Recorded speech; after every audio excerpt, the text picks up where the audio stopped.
Welcome to all of you on my channel Maths with Munir. I hope you all are doing great and watching my videos. It's been a while that I haven't uploaded my video, and you know the reason because the moment when we all were busy in making and uploading videos on YouTube, and suddenly the COVID thing happened across the globe and everything got shut down. So I hope first of all, before we start this video, I hope that wherever you guys are from, wherever you are watching these videos, please take the precautionary measurement and try to keep yourself safe as much as you can, because if you are safe then you can do all the other things. Okay, so the topic that we have started earlier, it was about integration, and today we are going to carry on with the same topic, and we will be learning about area under the curve. So just to give you a quick overview of what actually the integration is and what we have covered so far and what we are going to do from now onwards. So integration, the first thing is that basically the integration gives you area under the curve. We are familiar about the different shapes for which we can always get the area. Like if it's a square, we can always get the area of a square by using L times L. Also for cube, for cuboid, for triangle, there were so many fixed shape for which we can always get the area. But what if we are going to get different curves? For them, it's actually difficult to get the area. So that's why integration basically helps us in order to calculate the area of those shapes which are actually not fixed. So in integration, we have definite integral and indefinite integral. I have also covered in my videos that what actually the definite integrals and what are indefinite integral, and why we use the integration of constant which is c. So today we are going to talk about the definite integrals. So definite integrals are one of those integral in which the limits of integration have been always given to you. So once you have the limits of integration, then you don't need to use the constant of integration. Please, for all of you who are watching my videos or watching my channel for the first time, I would really encourage you to please go and check out the playlist related to the integration, because I have covered all these things that I'm telling you right now, and you will be able to learn it in a more detail if you watch all those videos completely. So without wasting any single moment, let's begin with today's question. It says find the area between the x-axis and the curve y equals to x squared plus 1 from x equals to 1 to x equals to 2. So today we are going to solve two different questions, and I will be telling you about what actually the difference between these two questions. So if you are new to my channel, then please don't forget to subscribe and share this video with all of your friends so that they could learn it about. So like I said, integration is always about finding the area under the curve. So this is what it is: find the area between the x-axis and the curve y is equals to x squared plus 1. Okay, so we know that integration is this and x squared plus 1, and we always have to use dx. So there are two limits of integration always. One is the lower limit and the other is going to be the upper limit.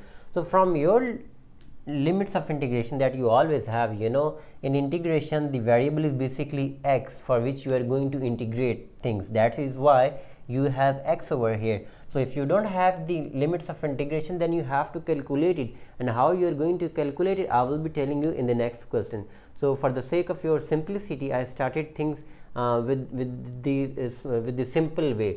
So the curve or the function has been given to you, for which you are going to find out the area, and also the limits of integration have been given to you. Do not forget that the lower limit is always going to be the less than the upper limit, as the name suggests.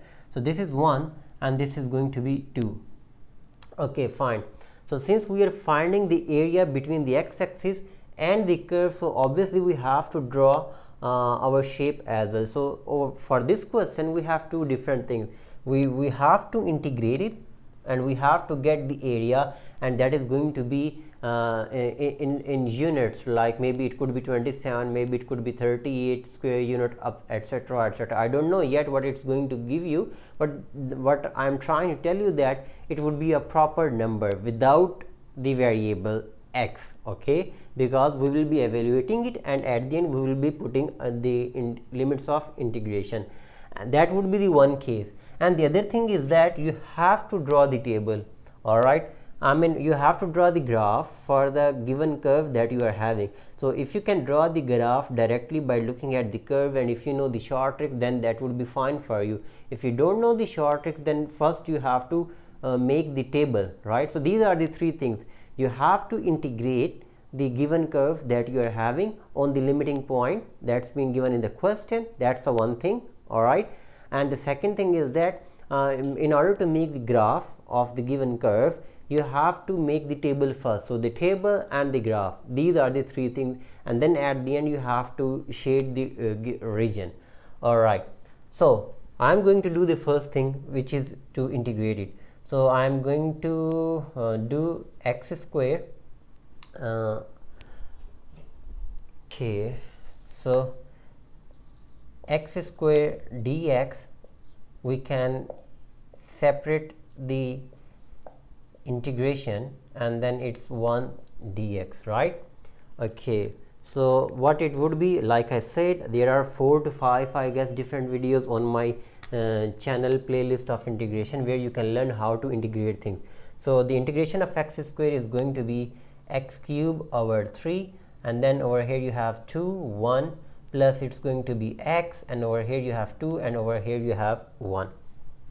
Okay, so first you have to put the upper limits. So this 2 you are going to plug in x, so 2 cube is going to give you 8 over 3. Whenever you are done with putting the upper limit, then you have to do then you have to put the subtraction sign, then it's 1. So 1 cube is always 1, so 1 over 3. We are done with that. Plus, so 2, then the sign which is minus, and then the lower limit which is 1. So 8 minus 1 is 7 over 3, plus 2 minus 1 is 1. Okay, so here on you can take the LCM, then it's going to be 10 over 3 square unit. So that is the answer, or that is the area under the curve that you are going to have for this curve under the limits from 1 to 2. Now what the other thing that we are going to do? Okay, this is a curve that we are having, y equals to x squared plus 1. Like I said, now we are going to draw the graph. Okay, so y is equals to x square. If y is equals to x square is a curve that you are having, then the parabola is always going to be in upward direction. It's like u. Okay, the coefficient of x square basically defines the shape of the parabola that you are going to get, whether it's going to be in upward direction, or whether it's going to be in a downward direction, or either it's going to be on the right hand side, or either it's going to be on the left hand side.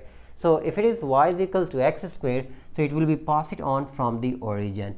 So if it is x square plus 1, so it means we are shifting the parabola with 1 on y axis. So let's say that's 1 actually. So let's say this is 1. So this is the kind of curve you are going to get. I tried my best to draw the best graph for you guys so that you could see exactly the parabola. So if somewhere the distance from on the right hand side, this is basically the reflection. You can say this is the line of symmetry that we are getting, that on the right hand side and also on the left hand side we should have the same thing. So do not mind if somewhere my line of symmetry look okay on this side, it's way less than as compared to this, so that could be neglected. Since I did not take the proper point, I just draw the graph because I told you we always have the short trick. So y equals to x squared plus 1. So it says for x equals to 1 to x is equals to 2. So let's say that is going to be x is equals to 1, and over here we have the point x is equals to 2. So we are going to draw a line over here, and we are going to draw a line, and let's say it's match over here. So you are going to shade it like this. So that is basically the area under the curve for y is equal to x squared plus 1 from x is equals to 1 to x is equals to 2. So I am going to be a little side so that if somewhere you guys wanted to note it down, or you guys wanted to take a screenshot, so that you would be able to do it. Meanwhile, I will be checking whether the videos is going to be making perfect or not. Yeah, it's pretty working quite well. Okay, now I can erase this one.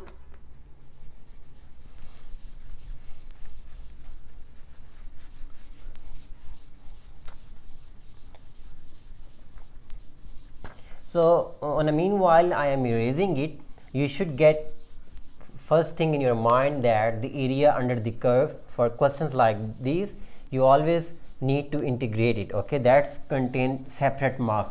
So if you are not drawing the curve and if you are not plotting where actually the graph or from where to where you are taking the shaded region, you definitely will gonna lose lot of marks. So please be careful in all that thing, that do not leave your question only by just doing the integration and it's like you are done. No, that would not be the case.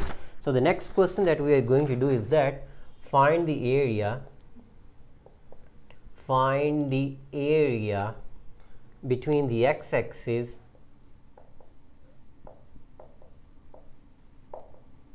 and the curve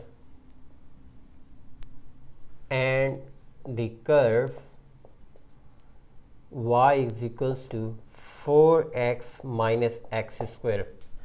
Now the reason why I have taken the two different questions, so that I could give you a better explanation of how actually the things work.